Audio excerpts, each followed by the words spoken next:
We will hone in on the big race here in the city of Atlanta. That is the race for mayor. Atlanta Mayor Andre Dickens. We are at his watch party here, the Hyatt Regency downtown. Things just getting going. You might hear that music bumping in the background. Some volunteers we just ran into say they're feeling excited, optimistic about how this night will go.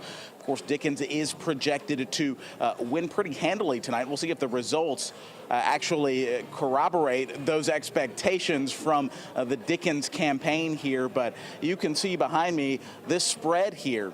This is not the mayor's first rodeo. Of course, he ran back in 2021, just 4 years ago, as a city councilman at the time. But he hails from Adamsville, and that's in southwest Atlanta, an area near and dear to Mayor Dickens' heart. Of course, the mayor, his accomplishments range the gamut of affordable housing, especially on that southwest side of Atlanta, other underserved communities. You might have noticed more development downtown.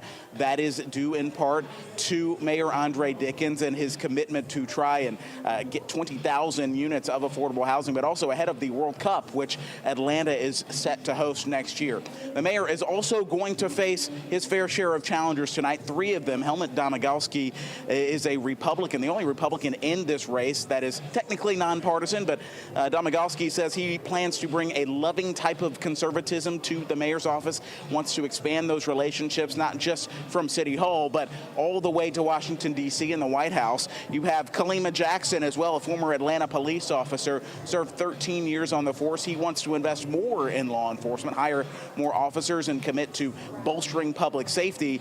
And then you have Eddie Andrew Meredith, a community activist who wants to hone in on more environmental concerns when it comes to some of the deeds that Atlanta historically has really not done, he says, to serve communities as a whole. He also wants to cut waste when it comes to frivolous lawsuits here in the city. So Atlanta Mayor Andre Dickens does have his competition. He has his criticisms as well. All of these candidates that he's running against have criticized him over his handling of the Office of Inspector General. You might remember earlier this year, the OIG had to step down.